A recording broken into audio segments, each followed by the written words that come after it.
আসসালামু আলাইকুম সুধী দর্শক শ্রোতা, হোয়াইট টক চ্যানেল থেকে আপনাদের স্বাগত জানাচ্ছি। আমি advocate Abul Hashem Tipu. Corona, dengue, chikungunya, আজ এ বিষয় নিয়ে একটু কথা বলার চেষ্টা করব।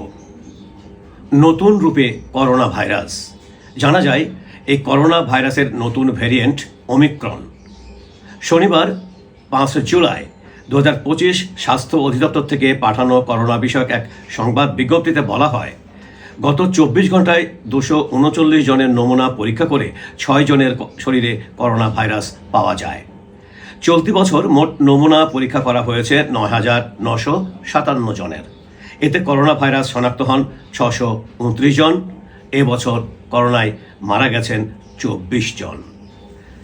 আমি সাধারণত আইন বিষয়ক ও সামাজিক বিষয় নিয়ে সোশ্যাল অ্যাওয়ারনেসের জন্য কন্টেন্ট তৈরি করে আমার হোয়াইট টক চ্যানেলে আপলোড করে থাকি, তাই এই বিষয়টিও আমার নজর এড়ায়নি।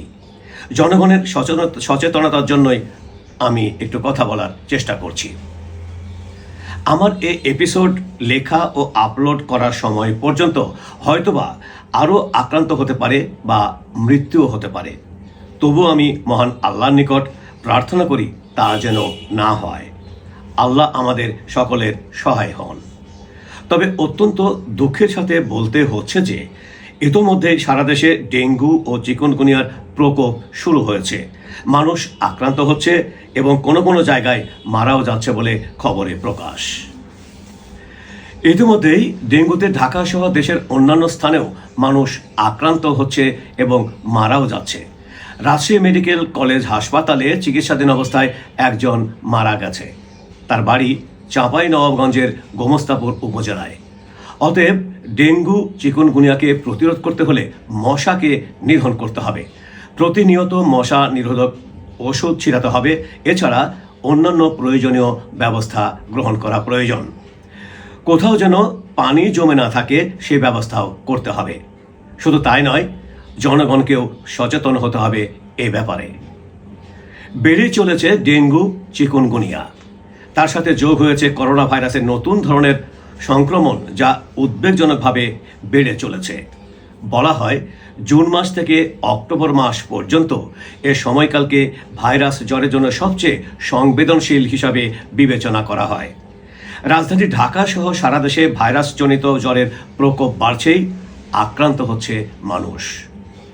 আমার অনুরোধ থাকবে, আপনারা যথারীতি স্বাস্থ্যবিধি মেনে চলুন, মাস্ক পরুন, বাইরে থেকে এসে সাবান বা হ্যান্ড স্যানিটাইজার দিয়ে হাত ধোবেন বা আপনার সুবিধা মতো অন্যান্য প্রক্রিয়াও অবলম্বন করতে পারেন। মোট কথা, আমাদের সবাইকে সচেতন থাকতে হবে, সতর্কতা অবলম্বন করতে হবে নিজ নিজ নিরাপত্তার স্বার্থে। পরিশেষে বলবো, আমার আহ্বান থাকবে স্বাস্থ্য মন্ত্রণালয়, স্বাস্থ্য বিভাগ তথা স্বাস্থ্য অধিদপ্তরের প্রতি এই বিষয়ে যথাযথ ব্যবস্থা গ্রহণ করার জন্যে। এছাড়া দেশের প্রতিটি সরকারি ও বেসরকারি হাসপাতালে ডেঙ্গু কর্নার ও ফিভার ক্লিনিক চালু করা উচিত। এসব ক্লিনিকে আইভি ফ্লুইড, রক্তের উপাদান এবং প্রয়োজনীয় জরুরি চিকিৎসা সরঞ্জাম নিশ্চিত করতে হবে। একই সঙ্গে চিকিৎসক ও নার্সদের এই বিষয়ে নিয়মিত প্রশিক্ষণের ব্যবস্থা গ্রহণ করতে হবে, যাতে জনগণ অতি সহজেই সঠিক চিকিৎসা পায়। কোনো অনিয়ম, শিথিলতা বা ভুল চিকিৎসা অগ্রহণযোগ্য। জনমনে এটাই প্রত্যাশা। আজ এ পর্যন্তই। ভালো থাকবেন সবাই। আল্লাহ হাফেজ।